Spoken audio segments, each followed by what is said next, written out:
Bueno, gloria a Dios. La semana pasada el pastor Andrés se quedó en el verso 20 del capítulo 5 de Segunda de Corintios, en el que Pablo, Segunda de Corintios, capítulo 5, versículo 20, en el que Pablo dice que somos embajadores en nombre de Cristo. Amén. ¿Qué es lo que hace un embajador? Representa a su país, a su soberano, ¿verdad? ¿Puede el embajador hacer o decir lo que quiera? No, sino aquello que se le ordena, ¿verdad? Aquello que se le manda. Tiene que transmitir la voluntad de su soberano. Y nosotros, a través de nuestras vidas, debemos ser un fiel reflejo de quién es nuestro soberano. Si somos embajadores de Cristo, tenemos que reflejar ¿a quién? A Cristo, ¿verdad? Por eso es que Dios ha provisto para que podamos ser buenos embajadores suyos. ¿Qué nos ha dado para que nosotros podamos representarle? Su palabra. Así que tenemos un documento fidedigno donde tenemos escrita su voluntad para que no tengamos que depender de nuestra memoria, de nuestra imaginación, sino para que recurramos a las escrituras que Él nos ha dejado para que sepamos qué es lo que tenemos que hablar en cada momento. Bien, ¿qué más tenemos? ¿Qué más nos ha provisto? Su espíritu. ¿Perdón? Su espíritu. Su espíritu. Él nos ha dejado su espíritu. Y el Espíritu Santo, a través nuestra, Él nos guía. ¿Qué hace el Espíritu Santo? Nos recuerda todas las cosas, ¿verdad? Él está con nosotros para ayudarnos en nuestras debilidades. O sea, que tenemos el Espíritu de Cristo. ¿Amén? No estamos solos. El Espíritu de Cristo está con nosotros. ¿Qué más nos ha dado? Paz. Paz. Para que no nos pongamos nerviosos delante de ningún otro soberano. ¿Amén? Ante nadie. ¿Qué más nos ha dado? Su testimonio, su ejemplo, ¿verdad? O sea que no tenemos que ir a ciegas, ¿no? Siempre es bueno saber qué ha hecho Él para que sepamos qué tenemos que hacer nosotros. Fíjense, tenemos el Espíritu de Cristo. Además dice la Biblia que tenemos también la mente de Cristo. Primera de Corintios también dice que tenemos la mente de Cristo. Podemos pensar como Él, lo que pasa es que muchas veces nos adelantamos y pensamos con la carne, ¿verdad? Entonces tenemos que pensar con la mente de Cristo, porque tenerla la tenemos, pero a veces no la usamos. Tenemos la mente de Cristo y además somos el cuerpo de Cristo. O sea que Dios ha provisto para que le podamos representar fielmente. Si Dios quisiera bendecir a una persona, ¿cómo podría hacerlo? Bueno, Él puede hacerlo de cualquier manera, ¿verdad? Pero si nos ha escogido a nosotros para representarle, ¿qué tendríamos nosotros que hacer si Dios quiere bendecir a alguien? ¿Orar? No. Hay un tiempo para orar, hay un tiempo para actuar. A ver, Jaime. Capacitarnos, sí, debemos estar capacitados. ¿Alguien más, Dios? ¿Perdón?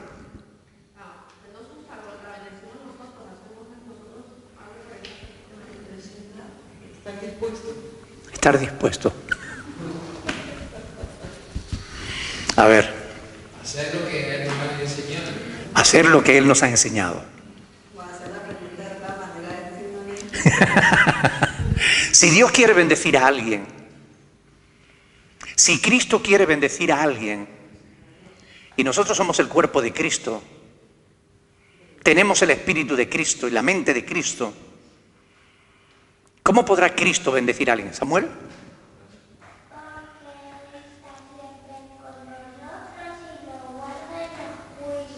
Él está aquí con nosotros, ¿verdad?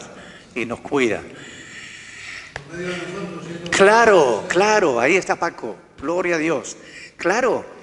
Miren, ¿qué decía Pablo en Gálatas 2:20? Con Cristo estoy juntamente crucificado y ya no vivo yo, mas vive Cristo en mí. Si Cristo vive en mí y Él quiere bendecir a alguien, me va a usar a mí. ¿Alguna vez te has preguntado o le has preguntado al Señor, Señor, ¿qué quieres que yo haga? Porque si le preguntas eso, igual Dios te va a decir algunas cosas que a ti no se te hubieran ocurrido. Pero Él te va a poner ideas. Llama a tal hermano, visita a tal hermana, ayuda a esta persona, dale una palabra de aliento a esta otra. Porque somos embajadores de Cristo y somos representantes de Cristo. Por tanto, si Cristo quiere hacer algo, lo va a hacer a través de su cuerpo. Si tú quieres hacer algo, por ejemplo, si tú quieres rascarte la cabeza, ¿cómo lo haces? Usa la mano, ¿no? ¿Verdad? Usa tu cuerpo. Es parte de tu cuerpo, tú te rascas. Si te pica por aquí, usas una mano. Si te pica por aquí, usas la otra. Usas tu cuerpo, lo que tú tienes, el medio que tienes para darte a conocer, para poder hablar con el mundo, decirle al mundo lo que Él quiere que el mundo sepa. Por eso Él ha dejado su iglesia en la tierra para eso. ¿Por qué creen ustedes, si no, que cuando nos convertimos a Cristo, Dios no nos lleva inmediatamente al cielo? Porque tenemos una misión que cumplir aquí. Claro, tenemos que dar testimonio. Claro, tenemos un llamado de parte de Dios. Y es importante que entendamos eso. Claro que eso es solo los pastores, ¿no? No. ¿Solo los pastores somos el cuerpo de Cristo? No. Toda la iglesia. ¿Solo los pastores tenemos el Espíritu de Cristo? No. Toda la iglesia. ¿Solo los pastores tenemos la mente de Cristo? No. Toda la iglesia. Tú también puedes representar a Cristo, dejando que Cristo viva a través tuya. Claro que Gálatas 2:20 no empieza diciendo ya no vivo yo, más vive Cristo en mí. Empieza diciendo con Cristo estoy juntamente crucificado. Y eso, a veces nosotros cogemos las frases que nos gustan, nos olvidamos las que no nos gustan. ¿Verdad que a veces somos selectivos con la palabra? ¿Verdad? Hay versos que sí nos encantan, pero lo que está antes o lo que está después como que no, no, esto de aquí, que me gusta mucho, ¿no? Entonces, con Cristo estoy juntamente crucificado. Es decir, para que realmente yo pueda ser un verdadero embajador de Cristo, yo tengo que dejar la carne crucificada en la cruz. Mi espíritu, mi mente, todo yo tiene que quedar allí en la cruz, para que Cristo pueda vivir por mí, a través de mí, y pueda llegar a los demás. Solo así le representamos realmente como fieles embajadores. ¿No cree? Amén. Es impresionante como Pablo lo expresa aquí en el versículo 20, dice, como si Dios rogase por nosotros. Increíblemente, aunque fuimos nosotros los que ofendimos a Dios, fuimos nosotros los que pecamos, es Dios quien ruega que nos reconciliemos con Él. ¿No es amor? ¿Verdad? Sin duda que es amor de parte de Dios. ¿Qué hicimos nosotros para merecerlo? Nada. Absolutamente nada. ¿Entienden lo absurdo que es el que algunas personas pretenden hacernos creer que nosotros valemos mucho? Porque tú vales mucho. ¿Has oído esa frase? Tú vales mucho para Dios. En el programa de Radio Televisión Española que hace la Ferede, todos los domingos en la mañana, termina el programa diciendo, recuerda que tú vales mucho para Dios. Nos amó Dios porque nosotros valíamos mucho. ¿Dónde estaba nuestro valor? ¿Qué dice la Escritura que son nuestras mejores obras? Trapos de inmundicia, ¿verdad?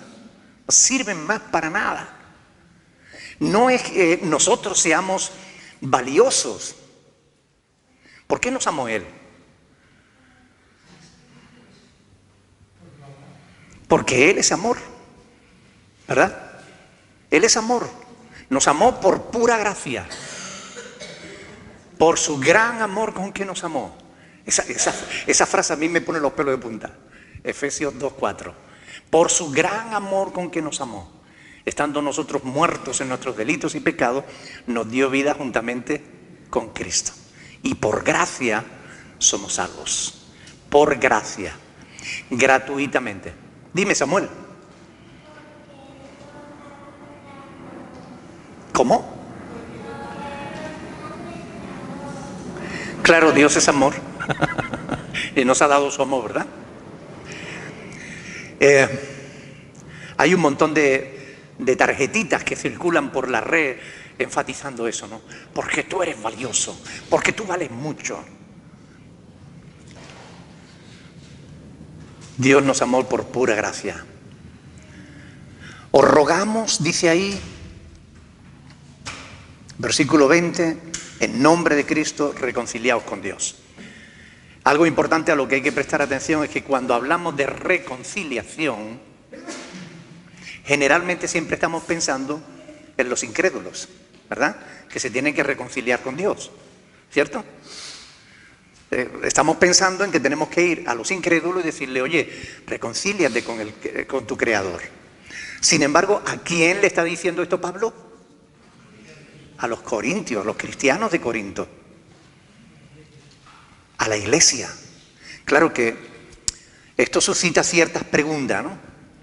¿Quiere decir que los cristianos tenemos que reconciliarnos con Dios? ¿Los cristianos estamos enfrentados con Él? ¿Seguimos siendo enemigos de Dios? Entonces, ¿por qué dice Pablo reconciliados? Yo creo que, a veces rompemos la comunión con Dios. Ajá. ¿Verdad que sí? Que a veces ofendemos a Dios. ¿Qué es lo que ocurre si ofendemos a Dios y somos tozudos y no nos arrepentimos? Más que se aparta de nosotros, nosotros nos apartamos de Él, ¿no? Poco a poco el pecado nos va alejando de Dios, ¿verdad? Y a veces tenemos que decirle a un hermano, hermano, reconcíliate con el Señor. Pablo es lo que nos está diciendo. Nos tenemos que ocupar los unos de los otros, cuidarnos los unos a los otros. Si ves que tu hermano se está alejando del Señor, ten valor. Ve y díselo, hermano, creo que necesitas reconciliarte con Dios. O hermana, creo que necesitas reconciliarte. Por favor, Dios anhela la reconciliación contigo. ¿Qué tienen que hacer dos personas que están separadas? Reconciliarse. Pero ¿cómo se reconcilian? ¿Qué habría que hacer si alguien ha ofendido a Dios y quiere reconciliarse? ¿Qué tendría que hacer? Claro, reconocer su pecado, ¿verdad? Como aquel que estaba en la cruz, ¿no?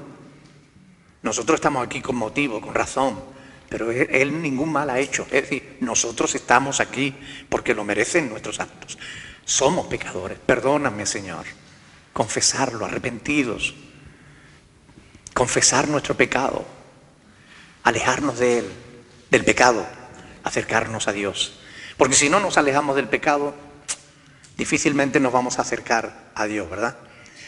Y Corinto era una iglesia con muchos problemas, como venimos estudiando, ¿verdad? Hace ya mucho tiempo que venimos estudiando la iglesia de Corinto. Una iglesia en la que había divisiones, problemas de todo tipo. Bueno, ya sabemos. Y muchos cristianos estaban en pecado. Por eso Pablo dice, os rogamos, como si Dios rogara por medio de nosotros. Os rogamos en nombre de Cristo, reconciliaos con Dios. Porque ¿saben qué pasa cuando, por ejemplo, dos hermanos están enojados? Que también están lejos de Dios. Si tú pecas contra tu hermano, te alejas de Dios. Y entonces si tú te acercas a Dios, si tú te reconcilias con Dios, Él te llevará a reconciliarte con tu hermano. Porque ¿qué dijo Jesús? Dice, si tú traes tu ofrenda al altar y allí te acuerdas que tienes algo con tu hermano, ¿qué dice? Deja allí la ofrenda, ve, reconcíliate con tu hermano primero y después viene y presenta tu ofrenda. ¿Vale? Primero. Y esto es algo que nosotros tenemos que cuidar. Y a veces no lo cuidamos. A veces andamos en la carne. Ustedes no se lo digan a nadie. Pero a veces metemos la pata unos con otros y decimos cosas que no tenemos que decir y nos enojamos entre nosotros y mantenemos distancia con el hermano o con la hermana y el enemigo se mete de por medio y nos aleja de Dios. Estas cosas ocurren en algunas iglesias, aquí no, gracias a Dios. En cualquier época de nuestra vida, en cualquier circunstancia, a veces vamos a necesitar reconciliarnos con Dios. Pedro tuvo que reconciliarse con el Señor y lo hizo. Judas tuvo que reconciliarse con el Señor. ¿Lo hizo? ¿Y cómo acabó? Curioso, ¿verdad? Cuando tú te apartas y te apartas, llega un momento en el que el resultado final no es bueno. Si tienes algún problema en relación con Dios, mejor que lo soluciones cuanto antes. De lo contrario puede pasar justamente como a Judas, ¿verdad? Que te parezca una buena idea traicionar al Señor.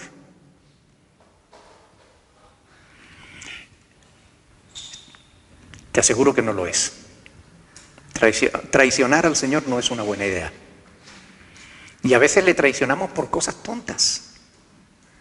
Pensamos que Dios no le va a dar importancia a eso. Ahora, por ejemplo, si tu marido te traicionara, ¿tú le darías importancia? Si tu esposa te traicionara, ¿tú le darías importancia? Y si tu marido te dice, bueno, fue un simple desliz, no tuvo importancia, ¿tú le darías importancia? ¿Verdad? A veces nosotros pensamos que Dios no le da importancia a nuestras traiciones, pero Dios sí se la da, porque Él es un Dios santo, siempre santo. Por eso nosotros tenemos que tener cuidado. Y si nos desviamos un poquito, ahí mismo te das cuenta, busca a Dios y reconcíliate con Él y no permitas que el pecado te aleje de Dios, porque eso te puede llevar por mal camino. ¿Sí o no?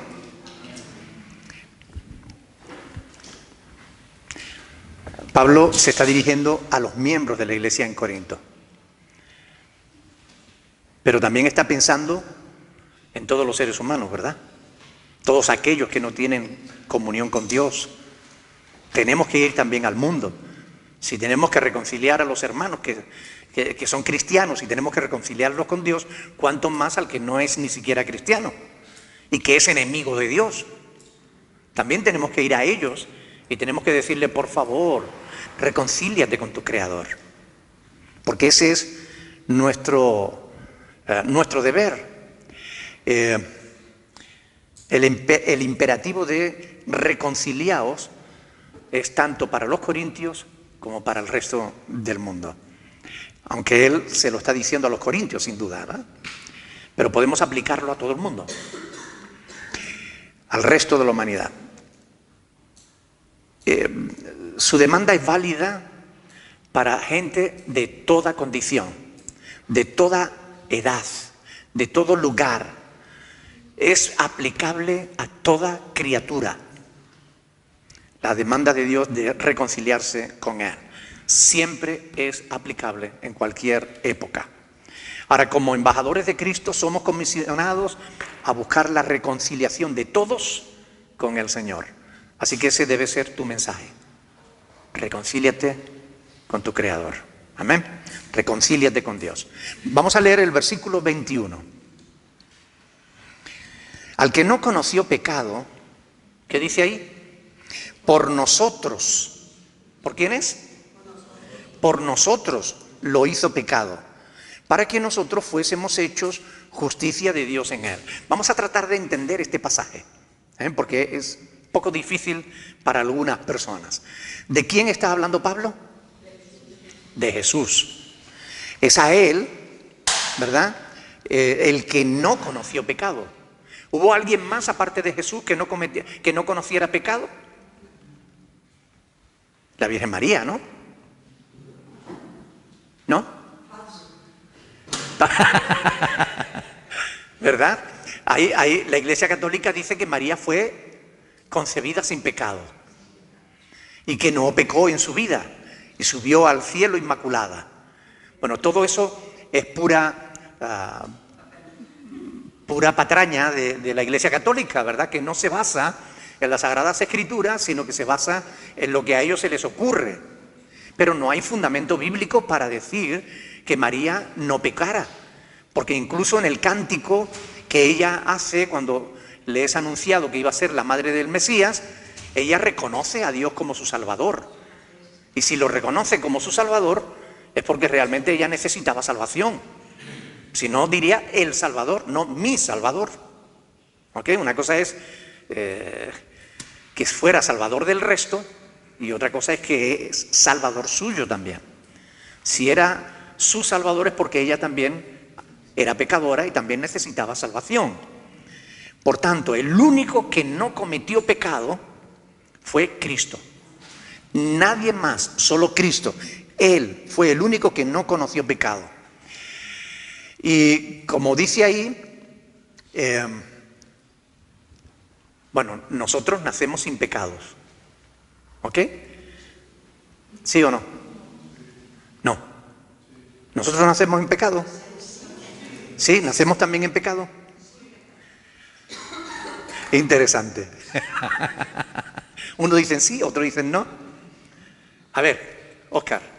Pues porque si nace un niño en adulterio, Si nace un niño en adulterio,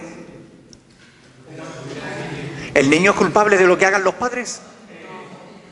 Ah, es importante entender eso. Aunque sea hijo de un adulterio, ¿qué dice David? Dice, en pecado me concibió mi madre. Pero no está hablando de su pecado, está hablando del pecado de la madre. No sabemos cuál sería, porque no se explica, ¿verdad? Pero no está hablando del pecado de David. En pecado me concibió mi madre. Mi madre sería la pecadora, pero él no. A ver, ¿qué otro pasaje se les ocurre por ahí que diga que nosotros nacemos en pecado? Porque hemos oído eso, ¿verdad? Desde chiquititos nos lo han enseñado en la Iglesia Católica, aquello del pecado original, ¿no?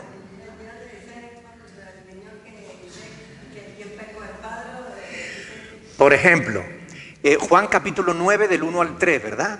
Cuando se encuentra Jesús con el ciego de nacimiento y los discípulos que creían en las maldiciones generacionales, esa falsa herejía que creían los apóstoles, le preguntaron, ¿quién pecó? ¿Este o sus padres para que éste haya nacido ciego? ¿Cuál fue la respuesta de Jesús? Ni este ni sus padres, sino para que la gloria de Dios se manifieste en él.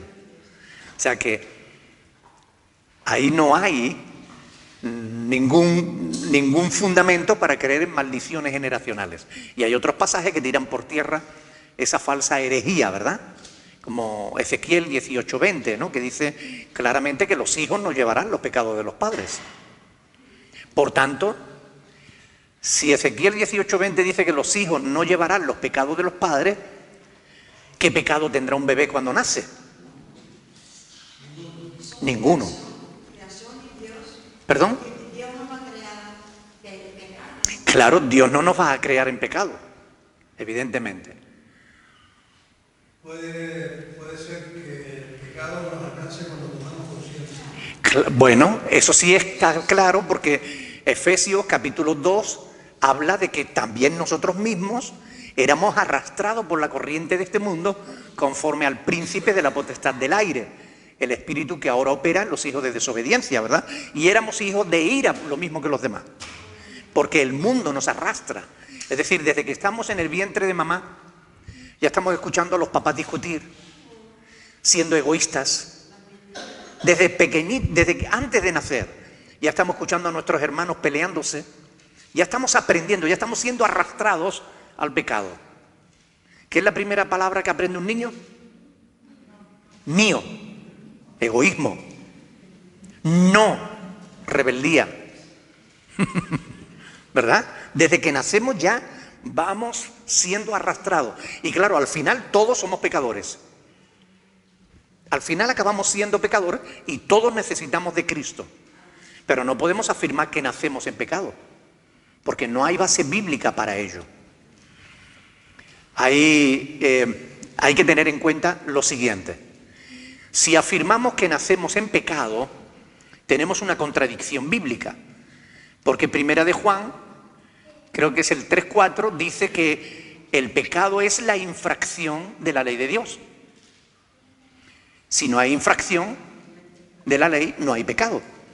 ¿Y qué infracción puede cometer un niño que es un bebé sin conciencia? Ninguno. La Escritura dice, la paga del pecado es muerte. La paga del pecado, no la paga por nacer.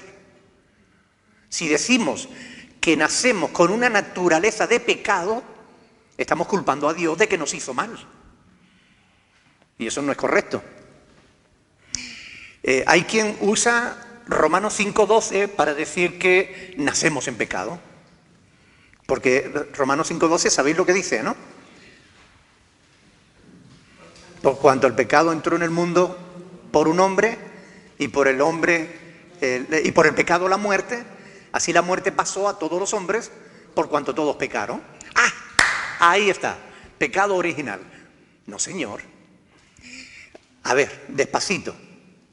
Si lo leemos despacito, dice, por cuanto el pecado entró en el mundo por un hombre, y por el pecado la muerte. Así la muerte pasó a todos los hombres. ¿Por qué? ¿Por qué? Por cuanto todos pecaron. Es decir, ¿cuándo pasa la muerte? Cuando peca. Antes no.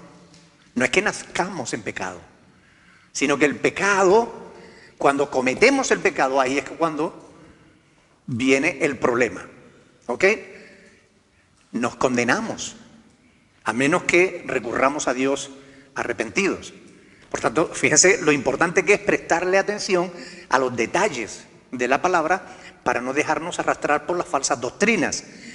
Y llevamos ¿cuánto? Aquí hay gente que lleva años en el Señor. Hace años ya que no está en la Iglesia Católica, pero seguimos arrastrando las secuelas de una mala teología, de una mala enseñanza.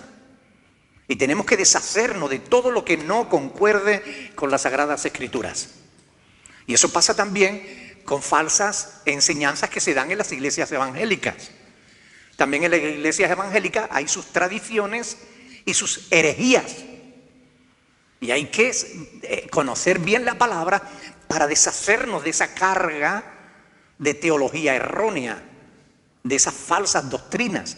Tenemos que analizar cualquier cosa, aunque nos lo hayan enseñado cuando nos convertimos y llevemos 20 años en el Señor, da igual.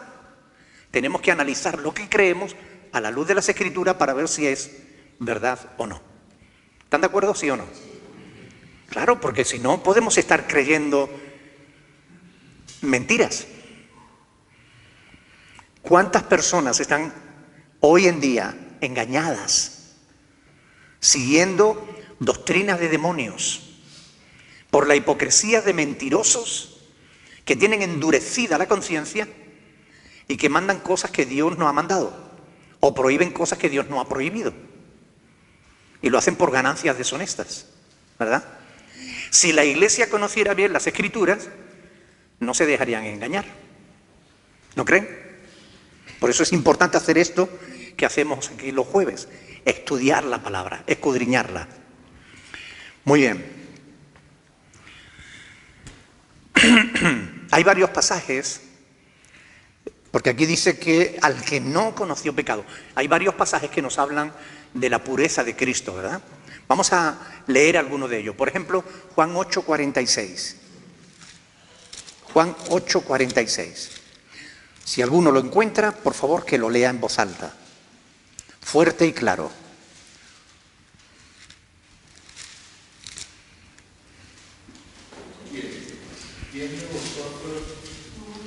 Sí. 8:46. ¿Quién de vosotros me redarguye de pecado? Pues si digo la verdad, ¿por qué vosotros no me creéis? Jesús enfrentó a sus enemigos, a los fariseos, a los escribas, y le dice, ¿quién de vosotros me redarguye de pecado? A ver, ¿quién me acusa de algún pecado? No pudieron acusarle de ningún pecado. Por eso él dice, y si digo la verdad, ¿por qué vosotros no me creéis? Vamos a ver en Hebreos capítulo 4, versículo 15. Hebreos 4, 15. Alguien que lo lea en voz alta. Porque no tenemos un sumo sacerdote que no pueda compadecerse de nuestras debilidades. ¿Sí? Sí. Sino uno que fue tomado en todo según nuestras semejanzas, pero en pecado. Ajá. Dice, porque no tenemos un sumo sacerdote que no pueda compadecerse de nuestras debilidades, sino uno que fue tentado ¿en qué? En todo, según nuestra semejanza, pero, ojo, sin pecado. Y en el capítulo 7, versículo 26 de Hebreos 7, 26, dice, porque tal sumo sacerdote nos convenía. Que dice, santo, inocente, sin mancha, apartado de los pecadores y hecho más sublime que los cielos. Y en el 9:14, Hebreos 9:14, dice, cuánto más la sangre de Cristo, el cual mediante el Espíritu Eterno se ofreció a sí mismo sin mancha a Dios, limpiará vuestra conciencia de obras muertas para que sirváis al Dios vivo.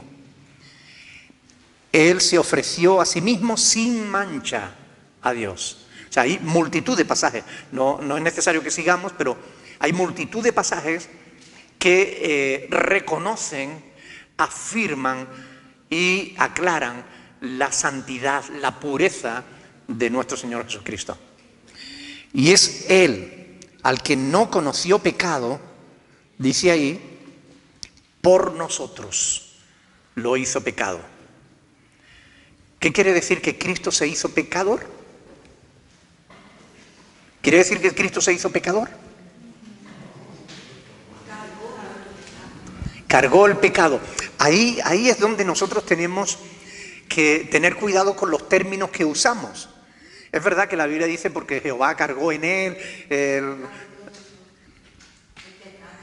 Bueno, pero ¿significa que Cristo se hizo pecador cuando tomó nuestros pecados?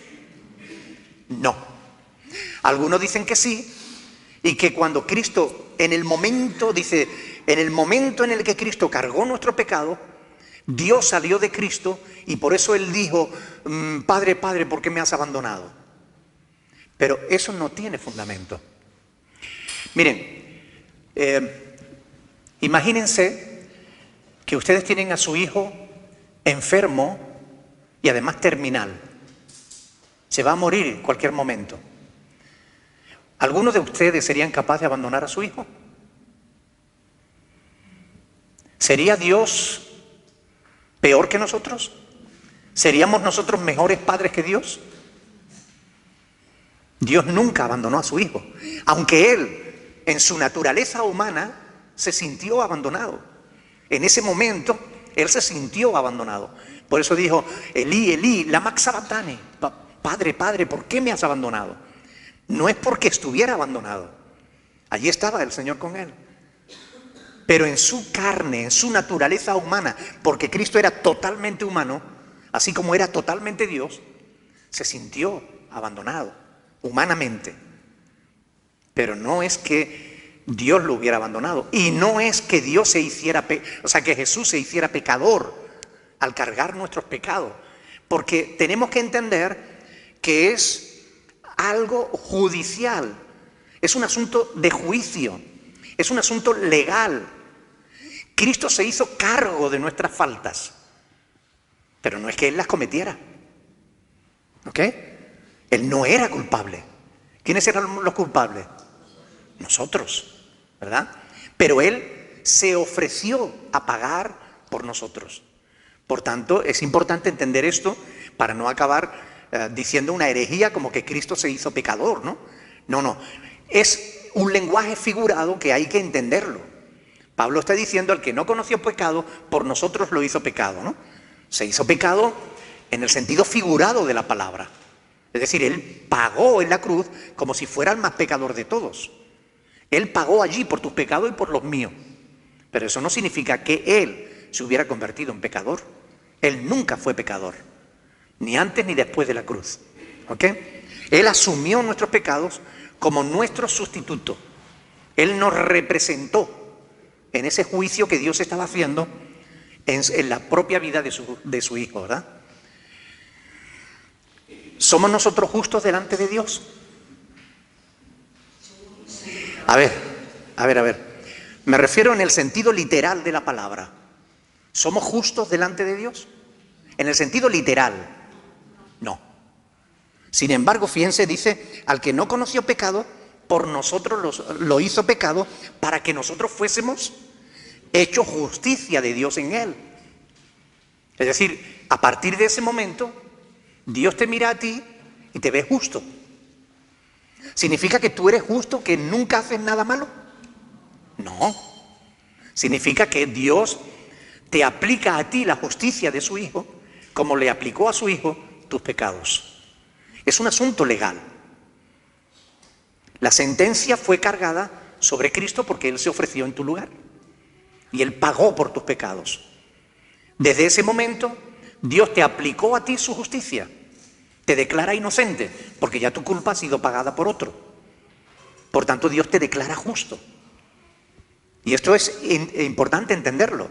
Es un lenguaje figurado, es un lenguaje legal que Pablo está usando para explicarnos lo que es la doctrina de la expiación, de la redención. Fuimos redimidos y fuimos expiados. Nuestros pecados fueron pagados por el Cordero de Dios que quita el pecado del mundo. Amén. ¿Lo entienden? ¿Tienen alguna pregunta?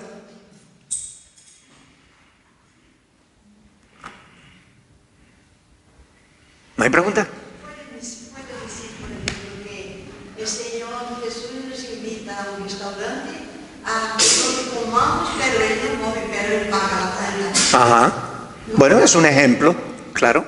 Él paga la cuenta de lo que nosotros nos comimos. Claro. Él no comió, pero pagó la cuenta, nos invitó. Eso es. O teníamos una deuda y Él dijo, tranquilo, yo la pago. Y la pagó por nosotros. Así. Ese es el amor de Dios, ¿verdad? Una declaración judicial, de eso se trata. A Cristo se le declara culpable sin serlo y a nosotros se nos declara justos sin serlo. Pero ese es el amor de Dios, ¿no? Aún así, Cristo murió en nuestro lugar y Dios nos absuelve de todos nuestros pecados. Anula todos los cargos que había contra nosotros y nos concede el don de la justicia. ¿Recuerdan Colosenses 2:14 cuando dice que Jesús en la cruz del Calvario rompió el acta de los decretos que había contra nosotros, que nos era contraria, clavándola en la cruz? Es decir, allí como que hay unas actas donde se estaban tomando nota de todos tus pecados, de todas tus faltas. ¿Y qué hizo Jesús? La rompió ese acta y dijo, Óscar, a partir de ahora queda limpio, queda justo, queda santificado, queda hecho nuevo, porque yo he pagado por sus culpas. Mariluz es una nueva criatura, su expediente queda totalmente limpio. Aún el pecado más pequeño que hubiera cometido, o el más grande, le es perdonado por su fe en Jesús. Así con cada uno de nosotros. ¿Verdad? Dios es bueno, bendito sea su nombre. Así que este pasaje en realidad es como una declaración de fe sobre la obra sustitutoria de Cristo en favor nuestro. La idea de sacrificio, bueno, pues aparece en la Biblia desde Génesis hasta el Apocalipsis. Aunque Pablo concretamente aquí está citando a Isaías, capítulo 53, versículo 10, donde habla del siervo sufriente que pone su vida en expiación por el pecado. ¿Ok? Cada vez que, recuerdan, ¿no? Cada vez que un judío cometía un pecado, tenía que llevar un cordero, poner las manos sobre la cabeza del animal, en señal de identificación. Es decir, al poner las manos sobre la cabeza del animal es como diciendo, este animal soy yo, ¿no? Y a partir de ahí, el animal cargaba con los pecados del culpable, el animal era sacrificado y el culpable quedaba exento de toda su responsabilidad, ¿no? Era una señal de identificación. Todo el que pretenda salvarse y obtener el perdón de sus pecados y la vida eterna debe identificarse con Cristo en su muerte y en su resurrección. ¿Cómo hacemos eso? ¿Cómo nos identificamos con Cristo?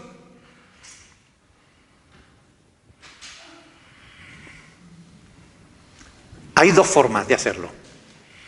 Una es cuando nosotros realmente, en su muerte y su resurrección, hemos dicho, ¿no? En primer lugar, reconociendo y aceptando que Cristo es nuestro sustituto, que Cristo es nuestro Cordero. Es decir, aceptando que su obra en la cruz nos redime a nosotros de nuestros pecados. Es decir, lo hizo por mí.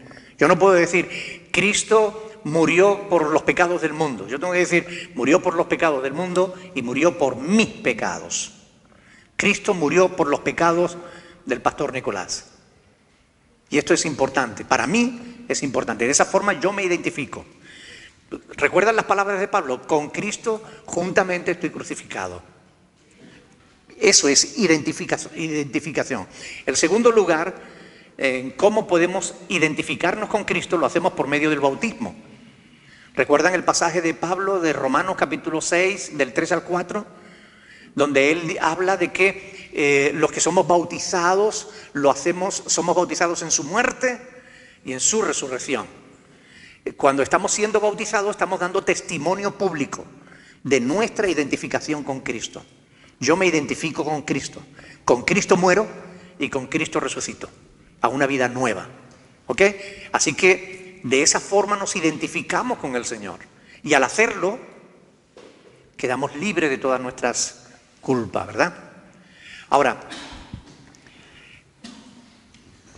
en todo este pasaje que hemos estado estudiando de 2 Corintios 5, Pablo centra su discurso en tres cuestiones básicas: una nueva creación, la reconciliación y la justicia en Dios, la justicia de Dios.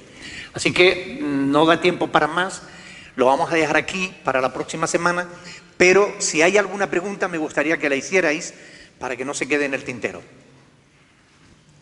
¿Han entendido bien? ¿Alguna pregunta? No hay pregunta. Bueno, ustedes son buenos estudiantes.